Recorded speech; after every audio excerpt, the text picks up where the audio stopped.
নমস্কার, সুরজিৎ মান্না ক্রিয়েশনস চ্যানেলের পক্ষ থেকে তোমাদের সবাইকে সুস্বাগতম। আশা করি তোমরা সকলে ভালো এবং সুস্থ আছো। আমি তোমাদের জন্য এই ভিডিওটিতে তুলে ধরছি 2025 সালের ক্লাস 6 তথা ষষ্ঠ শ্রেণীর ছাত্রছাত্রীদের জন্য রায় ও মার্টিন প্রশ্নবিচিত্র থেকে ফার্স্ট ইউনিট তথা প্রথম পর্যায়ের মূল্যায়নের জন্য বাংলা বিষয়ের একসেট প্রশ্নপত্রের সম্পূর্ণ সমাধান করছি।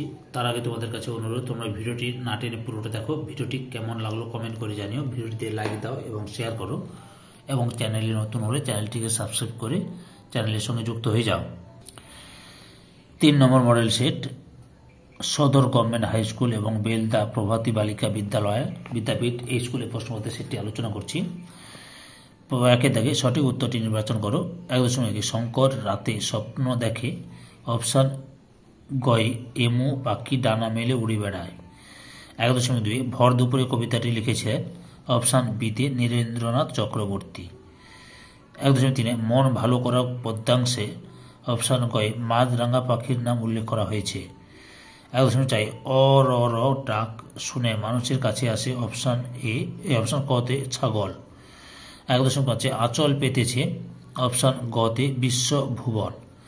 1.6 শঙ্কর এমু পাখি দেখেছিল। অপশান কয়ে সবেদা গাছের ডালে।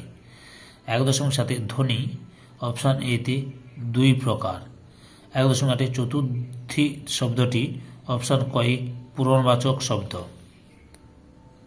2 দাগে অতি সংক্ষেপে উত্তর দাও। 2.1 স্বপ্ন সে দেখে দিন রাত দূরে দূরে। কার স্বপ্ন দেখার কথা বলা হয়েছে? পাইন গাছের। তারপরে কি রয়েছে? 2.2 দাগে অভিমন্যু সেনাপতিকে না শঙ্কর সেনাপতির বাবা। 2.3 মন ভালো করা কবিতায় উল্লিখিত রঙের সংখ্যা কয়টি ও কি কি? মন ভালো করা কবিতায় উল্লিখিত রঙের সংখ্যা 4টি, যথা নীল নীল নীলান্ত, লাল হলুদ হরিদ্রা, সবুজ সবুজাভ। 2.4 পাইন গাছ সাধারণত কোন অঞ্চলে দেখতে পাওয়া যায়? পাইন গাছ শীতের দেশের সুউচ্চ পাহাড়ি এলাকা বা পার্বত্য অঞ্চলে সাধারণত পাইন গাছ দেখতে পাওয়া যায়। 2.5 ভর দুপুরে শব্দটির অর্থ কি? মধ্যাহ্নে বা দ্বিপ্রহরে। 2.6 ঘাস ফড়িংয়ের সঙ্গে কবির আলাপ হওয়ার দিনটা কেমন ছিল? ঘাস ফড়িংয়ের সঙ্গে কবির আলাপ হওয়ার দিনটা ছিল একটি ঝিরঝিরে বৃষ্টির দিন। 2.7 দাগে কার কথা শুনে চলে? হাতি কার কথা শুনে চলে? মাহুতের। 2.8 দাগে কি রয়েছে? রুমাল থেকে হওয়া বেড়ালটির প্রকৃতি কেমন ছিল? রুমাল থেকে হওয়া বেড়ালটি ছিল মোটাসোটা, তার গাত্রবর্ণ ছিল লাল টকটকে, সে গোঁফ ফুলিয়ে প্যাট প্যাট করে তাকাতে অভ্যস্ত ছিল। 2.9 গরম লাগলে কথক কোথায় যেতে পারে বলে বেড়াল নির্দেশ দিয়েছিল? গরম লাগলে কথক তিব্বতে যেতে পারে বলে বেড়াল নির্দেশ করেছিল। 2.10 বিসর্গ রূপান্তরিত হয়ে ওকার হয় এমন একটি উদাহরণ দাও। মনোযুক্ত রম মনোরম। 2.11 সাধিত শব্দ কাকে বলে?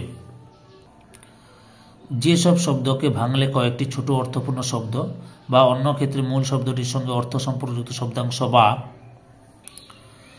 খণ্ড পাওয়া যায় সেগুলিকে সাধিত শব্দ বা যৌগিক শব্দ বলে, যেমন বাদরামি, ডাক্তারবাবু, বিয়ে বাড়ি ইত্যাদি। 2.12 দাগে সন্ধি বিচ্ছেদ করো। পুরস্কার নিশ্চিন্ত নিরানন্দ।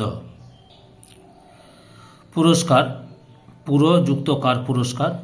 নিশ্চিন্ত নিঃ যুক্ত চিন্ত নিশ্চিন্ত। নিরানন্দ নিঃ যুক্ত আনন্দ নিরানন্দ। তারপরে 2.13 দাগে বাক্যের উদ্দেশ্য ও বিধেয় অংশ আলাদা করে দেখাও। ভিজে ঘাসের উপর আমাকে যেতে হবে আবার। এখানে হচ্ছে আমাকে হচ্ছে উদ্দেশ্য, আর ভিজে ঘাসের উপর যেতেই হবে আবার এটা হচ্ছে বিধেয়। বুঝতে পেরেছ? 2.14 দাগে সন্ধি কত প্রকার ও কি কি? সন্ধি 3 প্রকার, যথা স্বর সন্ধি, ব্যঞ্জন সন্ধির ও বিসর্গ সন্ধি। সম্পূর্ণ ভিডিও 3 দাগে নিচের যে কোনো 4টি প্রশ্নের উত্তর লেখ। 3.1 পাম গাছের বুক বেদনায় ভরা কেন? দিগন্ত বিস্তৃত মরুভূমির রুক্ষ তপ্ত ছায়াহীন পরিবেশে পাম গাছকে একা দাঁড়িয়ে দিন কাটাতে হয়। প্রচুর গাছপালা সেখানে সৃষ্টি হয় না, ফলে পাম গাছকে একাকিত্বের মধ্যেই বেঁচে থাকতে হয়। উষ্ণ মুহূর্তটে সে একা দাঁড়িয়ে থাকে, তৃষ্ণায় তার বুক ফেটে যায়। এমন দুঃখের জীবন নিয়ে কেউ কখনো সুখী হতে পারে না। পাম গাছের বুক তাই বেদনায় ভরা। অথবাতে রয়েছে ঘাস ফড়িংয়ের কাছ থেকে চলে আসার সময় কবির মন খারাপ হলো কেন, বুঝিয়ে দাও। ঘাস ফড়িং কবির মানসিকতায় আলোড়ন সৃষ্টি করে। সে নানা খেলা দেখে কবিকে মুগ্ধ করে। কবি তার প্রতি আন্তরিক টান অনুভব করেন, তাই তাদের মধ্যে আত্মীয়তা তৈরি হয়। স্বাভাবিকভাবে বন্ধু বিচ্ছেদ বা আত্মীয়ের থেকে দূরে সরে যেতে কখনোই কারোর ভালো লাগে না। কবিরও তাই ভালো লাগেনি। বন্ধুকে ছেড়ে থাকা দুঃখজনক ঘটনা তার মনকে বেদনায় পরিপূর্ণ করে তোলে। এই কারণে ঘাস ফড়িংয়ের কাছ থেকে চলে আসার সময় কবির মন খারাপ হয়। 3.2 পাগলা বাতাসে তার ঢেউয়ের গুঁড়ো সবসময় উড়ে আসছে। এখানে বাতাসকে পাগলা বলা হয় কেন? প্রখ্যাত কথাসাহিত্যিক শ্যামল গঙ্গোপাধ্যায়ের শঙ্কর সেনাপতি গল্পে যে আকন্দবাড়ি গ্রামের কথা আছে, তা অবস্থান বঙ্গোপসাগর থেকে মাত্র 5-7 মাইলের মধ্যে। সমুদ্র তীরবর্তী অঞ্চলের বাতাস সাধারণত একটু বিক্ষিপ্তভাবে প্রবাহিত হয়। এর মূল কারণ বাতাসে জলীয় বাষ্পের পরিমাণ তথা আর্দ্রতার পরিমাণ বেশি থাকে। এমন বাতাস কখনো মৃদুমন্দ, কখনো এলোমেলো, আবার কখনো উত্তাল হয়ে প্রবাহিত হয়। এই কারণে লেখক বাতাসকে পাগলা বলেছেন। 3.3 দাগে কুমোরে পোকার ডিম পাড়ার ধরনটি লেখো। কুমোরে পোকারা অসাড় মাকড়সাকে মুখে করে কুঠুরিতে প্রবেশ করে। কুঠুরিতে নিম্নদেশে মাকড়সাটিতে চিৎ করে রাখে। তারপর মাকড়সাটির উত্তর দেশের এক পাশে লম্বাটে ধরনের একটি ডিম পাড়ে।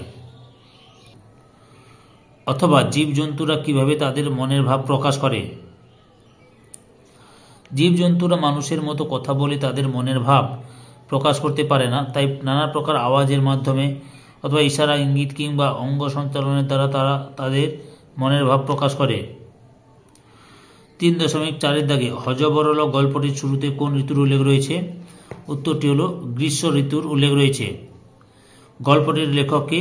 গল্পটির লেখক হলেন সুকুমার রায়। সম্পূর্ণ ভিডিওটি দেখে আমার চ্যানেলের পাশে থাকার জন্য তোমাদের সবাইকে অসংখ্য অসংখ্য ধন্যবাদ।